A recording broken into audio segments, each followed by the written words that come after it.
Most women chase wealth like they're racing to a finish line. They're running as fast as they can without stopping to find the best route to get to the goal. If you don't know what your version of wealth actually looks like, or how to recognize a smart opportunity when it shows up, you'll always feel like you're running with no end in sight. Welcome to Women Growing Wealth. I'm Tamar Hermes, and today we're going to get clear on something that will change your entire game of investing: your wealth criteria. Here's the truth.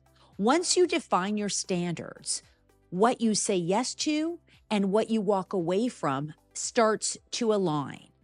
I'll walk you through the exact 10 questions I ask before saying yes to an investment. This episode is a must listen if you're done winging it and ready to start building wealth with clarity, confidence, and your own personal strategy. Let's dive in. Let's flash back to last New Year's. I was determined to join a friend in Utah, even though it felt irrational because it was Christmas time in the last minute booking, and I didn't even have a place to stay. This wasn't an investment decision, though. It was a personal one because it was still about money, but it was more about me aligning with what I knew I was wanting to spend the money on, which were memories, and those were priceless. I chose to spend the money for the trip, even when it didn't make sense, because I knew it would be meaningful. It was aligned with the criteria that I had for my goals for the trip. And as soon as I did that and took that deliberate action, I found the right Airbnb, the flights became available, and the whole trip became doable and magical. The trip reminded me that when you know what matters to you, you can stop second guessing. And that's true with spending, and it's absolutely true with investing. This is all part of the women's way of building wealth. It's not always doing the smart thing on paper. It's about aligning with your money values, your timing, and your vision. And that's what wealth criteria really is. It's your internal GPS. It helps you move with clarity, even when the world feels noisy. It helps you say yes without second guessing and say no without guilt. Filter out distractions that look shiny, but don't serve you. All of these things are so critical to your success. So I want to share the exact criteria now to evaluate every investment for you. These are the 10 steps that I take personally when I run through an investment before I say yes. Let's get started. Now let's walk through the 10 exact questions I ask myself before I invest. Because when you have your criteria, you're able to know if an investment is the right one for you with confidence. You may want to take notes on this, or better yet, use this list to start creating your own. Number one, targeted return. What is the amount that you actually are looking to make? For me, I usually target around 10%, and that's my benchmark. It's because I have access to certain opportunities where I can get that 10% and get that money returned pretty safely. You want to ask yourself what return is meaningful for you and would honor your decision making. That's going to depend on your comfort level and what deals you have access to. The second one is liquidity. How long do I want my money tied up for? Now, let's take a simple example like the stock market. We've seen a lot of fluctuations recently, and some people that were in certain investments saw their portfolio go down drastically. Now, the concern would be that they might need their money at that time, and how would they get it out if it was all down?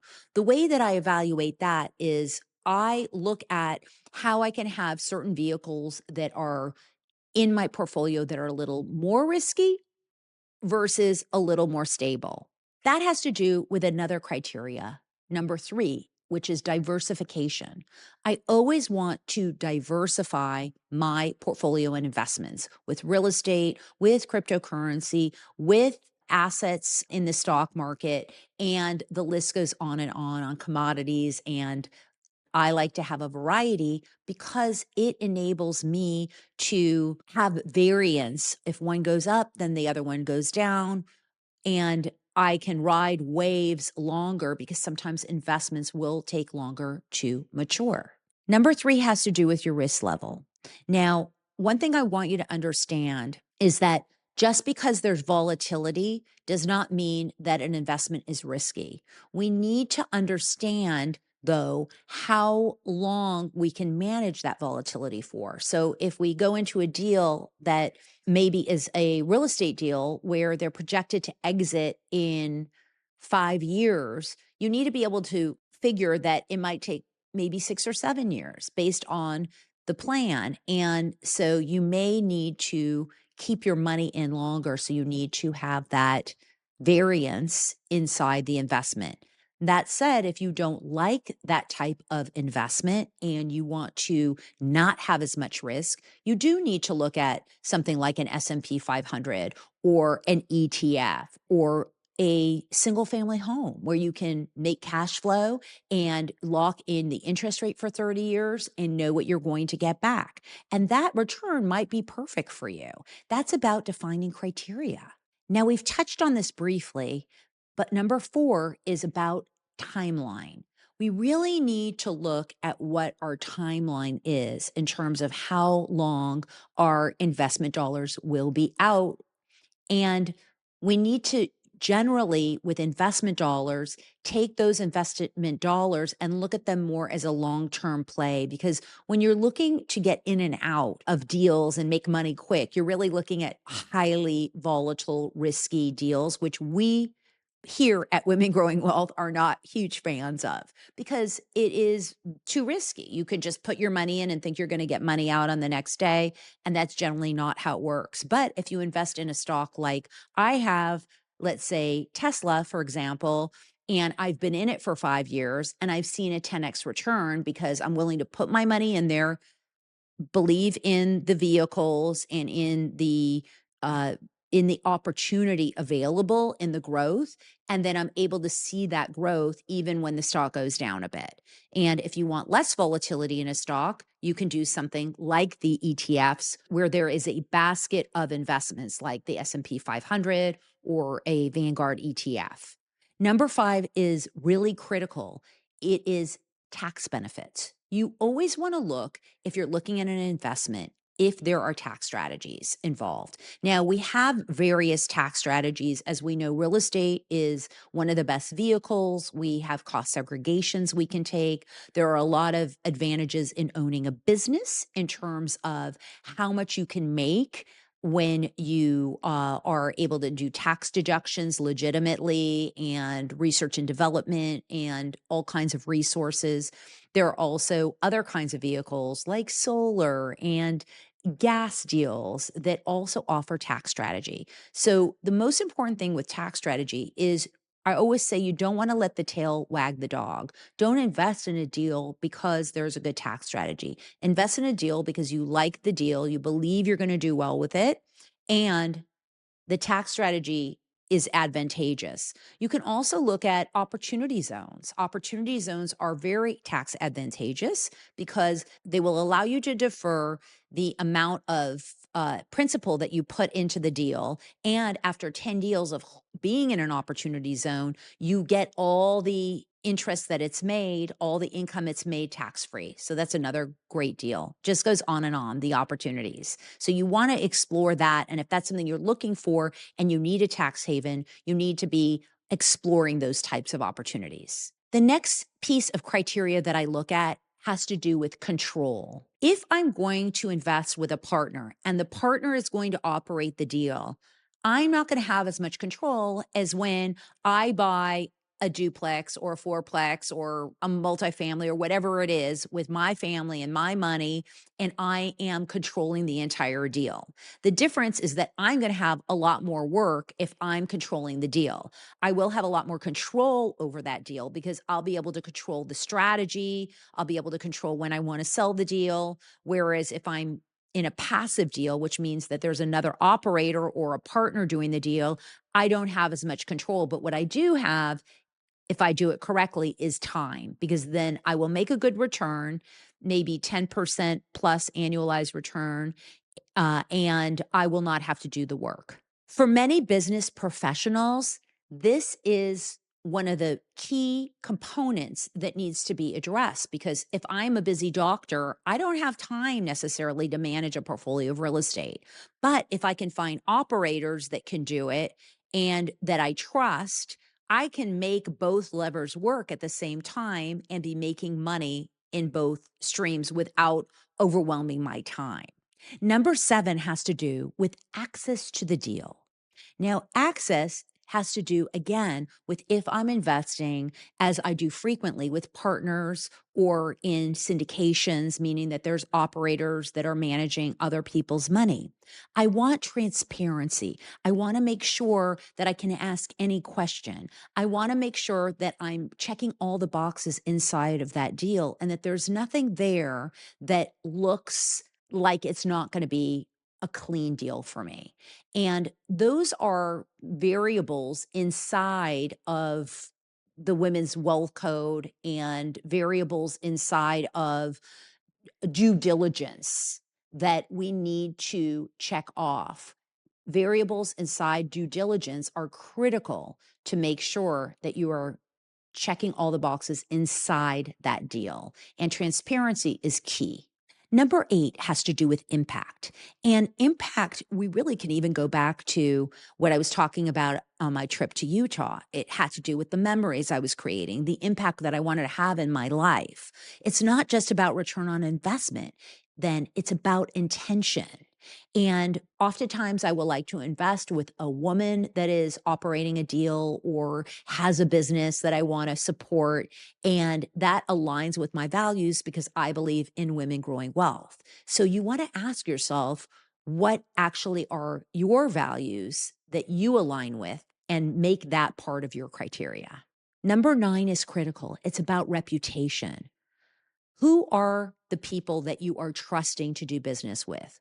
This is one piece that I think is so critical that gets overlooked with reputation, which is that if a friend tells me, oh, Gene's really great to do business with, I've done business with him and I really like him, it doesn't mean that I can automatically do business with Gene. I need to check Gene out myself, because sometimes what one person thinks that Gene is doing may not align with what I think Gene is doing. The other thing is to always ask for recommendations. Always ask whether you're hiring a contractor on your own deal or whether or not you are actually the one who is going to be dealing with a partner or a syndicated investment.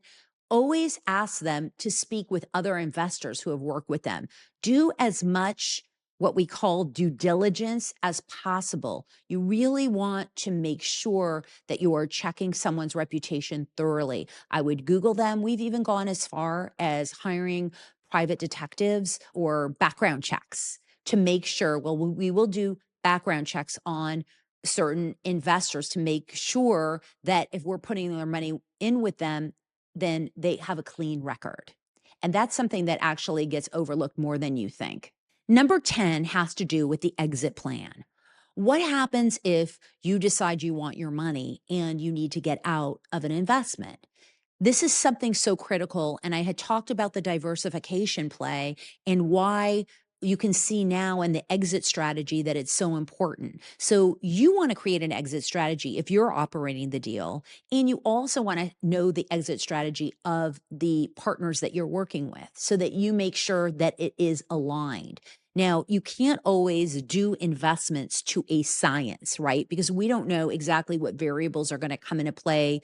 None of us knew that COVID was going to happen. None of us knew a lot of variances that occur in our world. But what we want to do is make sure that we're setting our criteria, asking the right questions, looking at the right variables, and not getting caught in any kind of FOMO, any kind of idea where, oh, everybody else is doing it, it must be a good deal. We need to ask these questions, and we need to do what is true for ourselves. And even if it's one of those gut checks that I talk about with the intuition in the women's way, how does it feel? Does that person feel aligned for us? Does that deal feel aligned for us?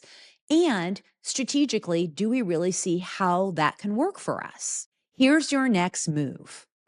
I want you to take at least 10 minutes today and write down your own wealth criteria.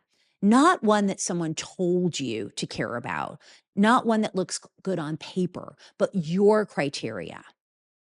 And if this episode sparked something in you, share it with a woman you respect, a woman who's ready to invest with more intention and not just hope. And if you are a high achieving woman ready to grow wealth, ready to earn 10% plus returns on your money, learning how to access smart tax strategies and access powerful opportunities inside a community of like-minded women, then I invite you to join us in the Women Growing Wealth Investor Mentorship. You can also download this 10-step wealth criteria guide for free using the link in the show notes. And this is a great time for you to take your next step seriously on your wealth building journey and get that criteria sorted. Until next time, this is Women Growing Wealth. Thanks for hitting subscribe and following the podcast. And I look forward to the next time we are together again.